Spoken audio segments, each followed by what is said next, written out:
starting the menopause belly triggers. So what is a trigger? First of all, a trigger is something that sets in motion a cascade of events or effects in your body. So it's not just one thing. A lot of times when you think about triggers, it's like one thing affects the other. So they're all interlinked, right? Even like my last live talked about this, but to try to make it understandable, of course I break it apart, but they do affect one another. Sometimes it's a chicken or egg kind of debate, right? Let's talk first about the two types of fat. I know those of you who watch my fat live know this. Those of you who've been following me a long time know this, but there is visceral fat and there's subcutaneous fat. Visceral fat is the type of fat that is around your organs, your intra-abdominal muscles inside, and it's much more dangerous for your health. Visceral fat is linked to chronic diseases like metabolic syndrome, type 2 diabetes, heart disease, and cancer.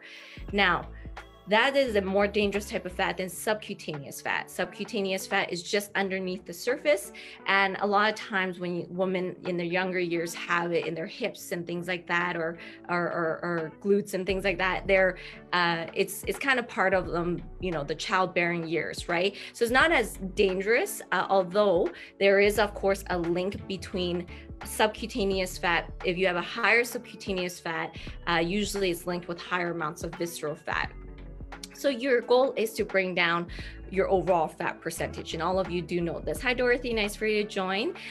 So let's talk a little bit about why is it slightly worse during menopause?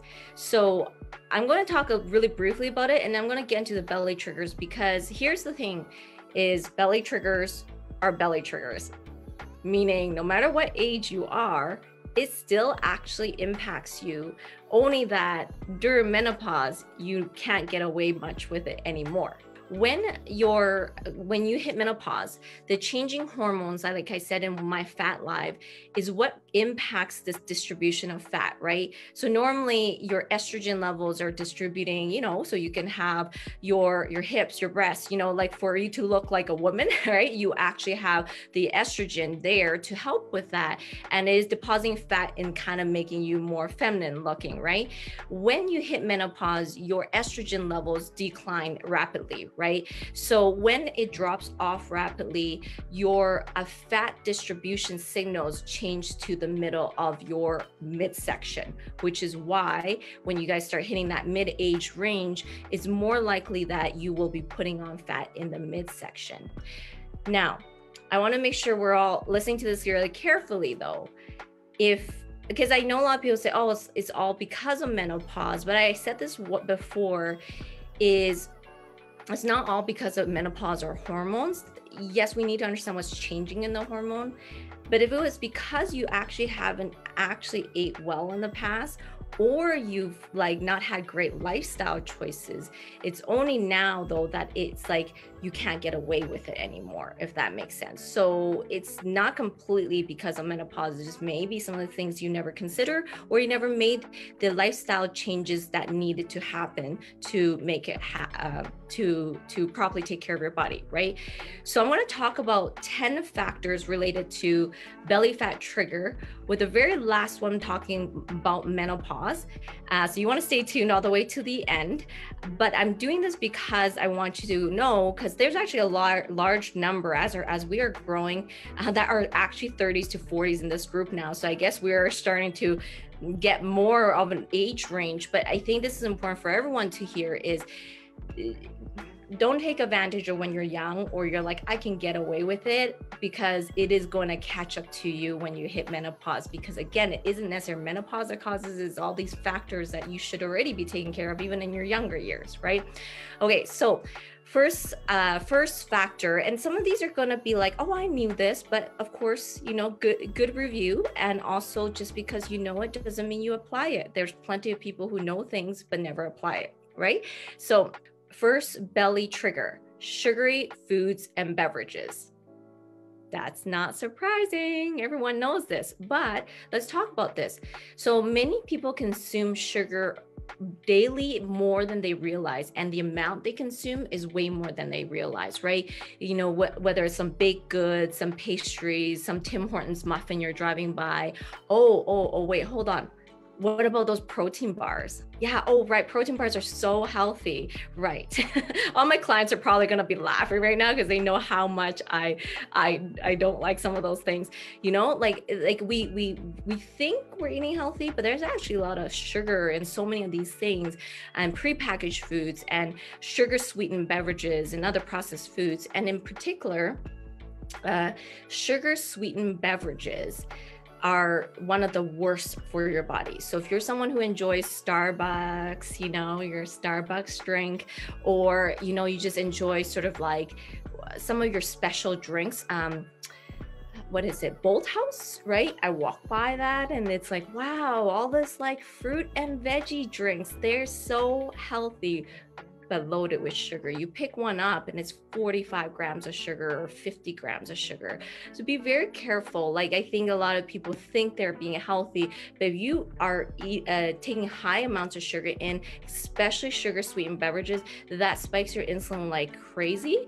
And that up and down crash is going to lead to a higher amount of abdominal fat being deposited. And there's lots of study done on the relation between high sugar and abdominal fat, but high sugar drinks with abdominal fat. So be very careful, because drinks move through your system like lightning bolt speed. Those of you who have followed me for a long time know I say if it's moving through your system at lightning bolt speed and you're hitting menopause, kind of that age, your insulin response if it's not great, it's not going to respond well. You do need sugar if you are a endurance athlete and running ultra marathons or things like that. But on the most part, and if you're hitting menopause, you may find this becomes a really big issue. To give you an idea, if you drink anything like sodas or anything like that, it's easily 2 cans, you can drink up to 104 grams of sugar in just 2 sodas. And that crash, like I said, is very detrimental. So how many of you feel like sometimes you forget about, you know, the sugary, I think a lot of people know the pastries and things like that, but like, how many of you forget to look at the sugary drinks you have and the sugary things that you're consuming? So put below if you feel like, oh, you know, I kind of do forget looking sometimes at these sugary drinks or things like that, or your Starbucks, you know. So put below if you feel like maybe that is something you could be a little bit more cautious of. Okay, and we're going to keep going. Now the next thing is, and this is not a struggle for everybody, but I mean it's for some. So alcohol. So a glass of red wine is okay because it increases a little bit of good heart health, but high alcohol intake may lead to, as you all know, a lot of inflammation, liver diseases, certain types of cancer, and health problems, right? So I don't think that a lot of people are excessive alcohol consumers. However, I do know sometimes it's just like, I'm just relaxing, end of the night, I just need this drink, I need this drink. And over time, it's the consistency of those that actually add to it. Now, coming back to you know, if you're heading into menopause and things like that, you can't afford as much of that getaway, you know. So being careful about that, because more and more I've talked to is like, I just want to relax at the end of the night and have a drink. Remember one thing, it's not what you do occasionally, it's what you do consistently. It could be good for you in the terms of like consistently exercising, or every day at the end of the night you have something to relax you.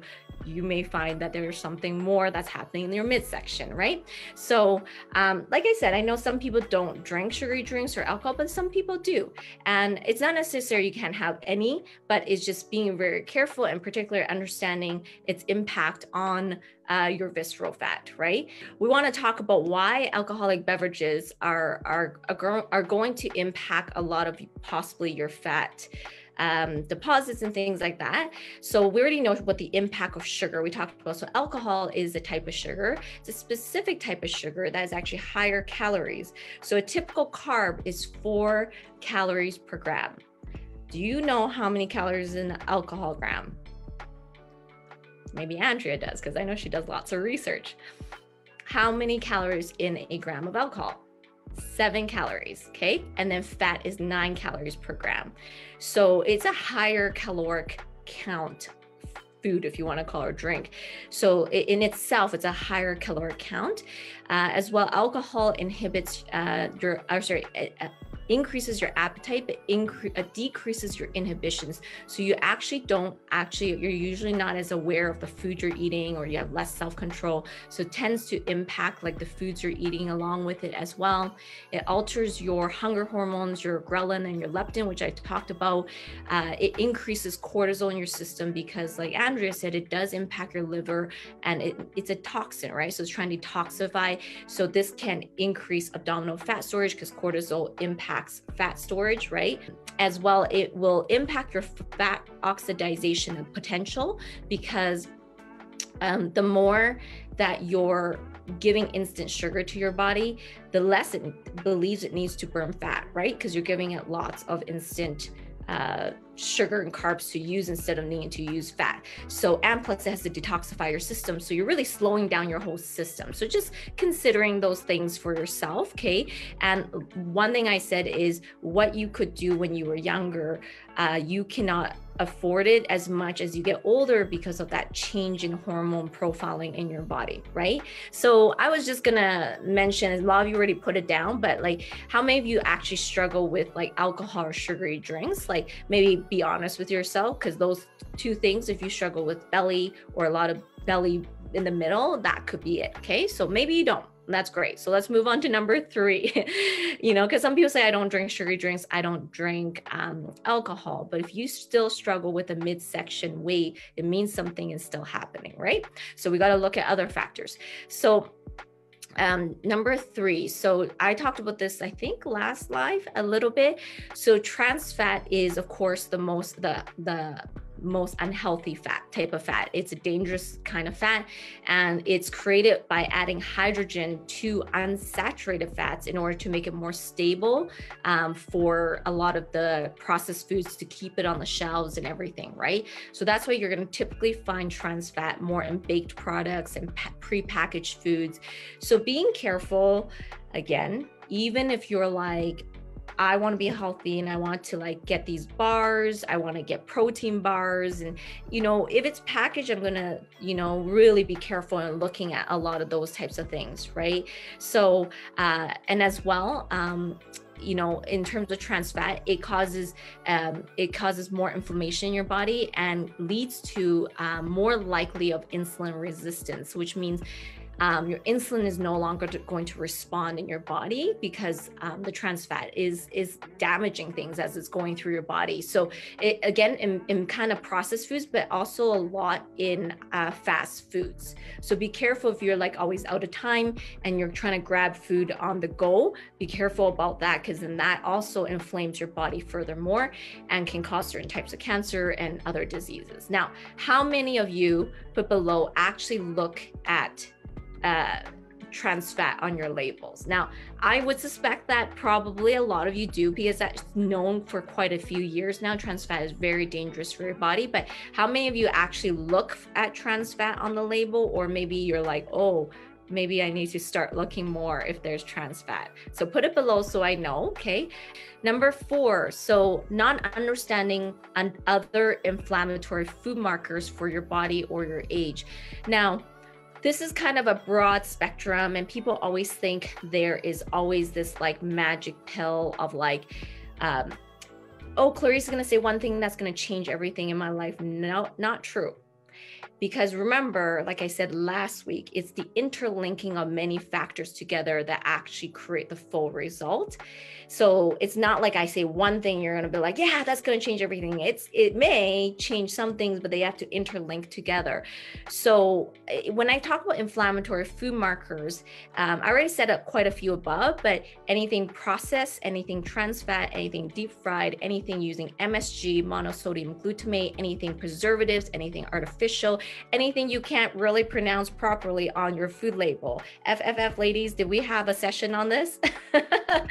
We were going through some of their things. I'm like, I can't even pronounce half the things that's on here, right? When you're starting to look at those, you're like, hey, we need to put this down, because if it's like I don't even know half of what that is dangerous, you know.